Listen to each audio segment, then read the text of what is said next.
You probably already know many of the myths and legends that are part of this land, like its blood, like its bones. But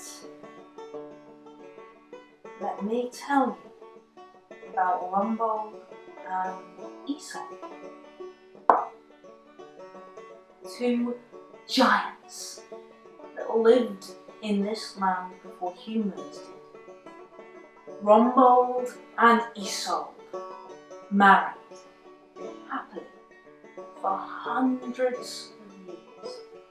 They spent their days, and there were hundreds and thousands of those, moulding hillsides, building mountains, furrowing valleys and sculpting rocks into shapes that pleased them. And then they would invite other creatures to come and live in the hills and the valleys and the rocks that they had made. The animals of the land, the birds of the air, and their distant kin, the Kelpie, the woodwives, the Nissen, all were welcome. All except for humans. It's not like giants were scared of humans. Giants had absolutely nothing to be scared of. They were giants. To a giant, the great bear was nothing but a teddy. Oh, giants weren't scared of humans, but humans were just annoying. They spread out. They took more than they should. And they were always more and more and more of them. So, there was an unspoken rule among the giants that humans weren't welcome in the places of the giants. Now, while there is nothing that can strike fear into a giant's heart, there is plenty that can break even the greatest and the biggest of us. And for Isolde, this thing was the lack of a giant. Isolde and Rombald married happily for hundreds of years, yearned for a child, but they could not have one. And on the day Isolde finally gave up, she wept great big tears. Giant tears. Tears like waterfalls. They hit the ground and spread out, forming two new rivers, the Air and Calder. And as those rivers sped south, they passed the human settlement. And a girl at the bank of this newly formed river, eyes ablaze with wonder, cupped her hands and took a drink. Oh, and the sadness of that salt tear swept through her body, and she felt a longing too. So up she got, and off she went towards the land of the giants. Humans, being curious creatures, saw the little girl go, and they could see she was heading for the forbidden lands, the lands of Rombald and Isolde. So they followed at a distance to see what would happen. The girl walked for days and nights, never stopping, so full of this need she had.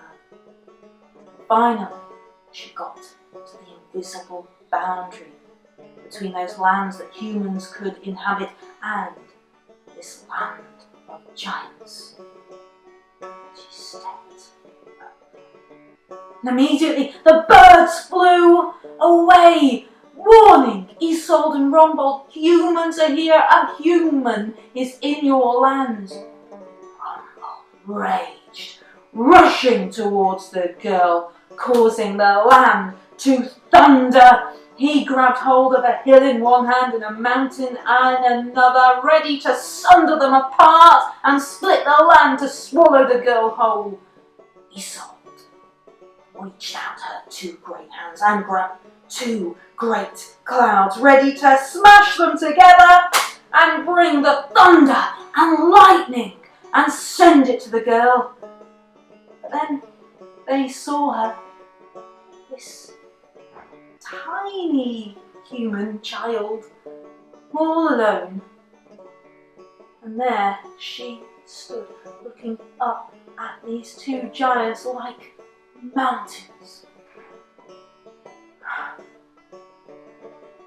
Giant Isolde, she said. Giant Rombald, she said. I have drunk your salt water river. I have no parents. Will you be my mother?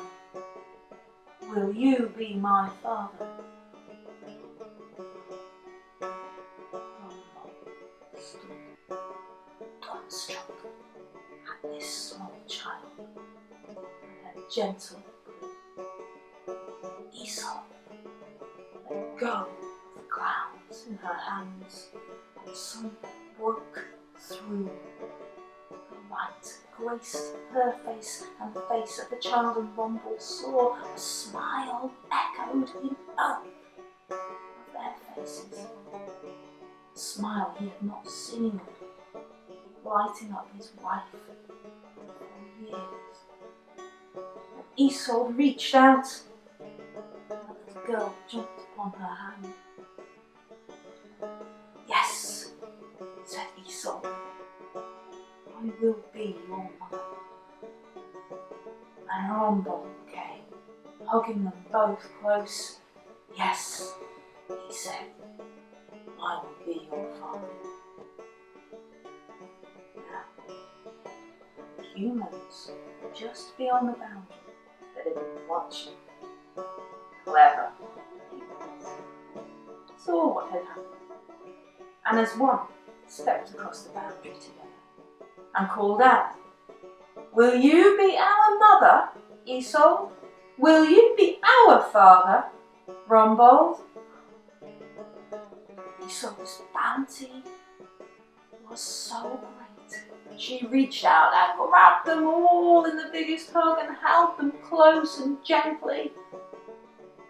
Yes, she said, I will be your mother. Rombald watching, scratching his head. Not quite certain about so many new children. Shrugged instead. Yes, he said, I will be your father. And many years passed, and they were happy. Rombald and Isolde flattened one of their favourite hills to make a space that was easier for the humans to build their homes upon. And the humans spread out and prospered, and they had more children. And Rombald and Isolde became grandparents, and great-grandparents, and great-great-great-great-grandparents. The little girl had become an old woman and was buried in the space that Isolde made. But Isolde loved all of her children, and she gave them everything she had. The humans prospered and took more and more, until the other giants came to Rombald and Isolde. Please stop, they said. You have done enough for your human children. They are prospering, and they are coming into our lands and squeezing us out. Already some of our kind have left the earth, jumping from this planet to others. Enough is enough. But Isolde shook her head. These are my children, she said, and I will give them everything, even my bones. And so she did. more and more every passing year. And more of the giants left. Isolde, always giving Isolde every week, her hair white, her back boned, weaker and weaker with every passing season, until Rombald came to her. Isolde, it is enough.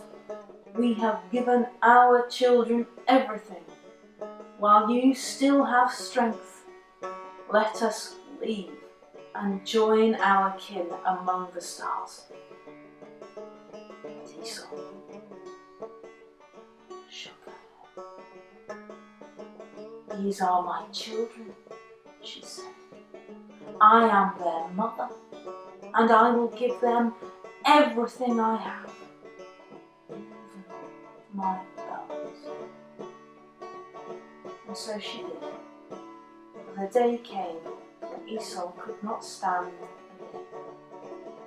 Instead, she lay herself out across the land, with a long sleep, and allowed the grass to grow across and over her body, until she looked like nothing more than a mighty Rombald, his wife in the long sleep, wept. Tears of sorrow and rage, and flooding the land with them, so great, so many there were. He swore that he would find his kin, the other giants, and return to restore the health to Isolde and make the humans leave. But he ran and jumped upon a rock, and with one great movement propelled himself up into space from the earth, looking for his kin. Such was the strength of his jump that the rock upon which he had jumped split in two, and can be seen to this day on Ilkley Moor, the Cow and Calf box. It is said that Rombald searches for his kin, awakening them. Many of those planets we see perhaps are sleeping giants. Rombald teasing them awake. And on the day that they return, humanity will tremble. There is one hope that we have, and that is if Isolde wakes, for she is our mother, and she will give us everything, even her bones.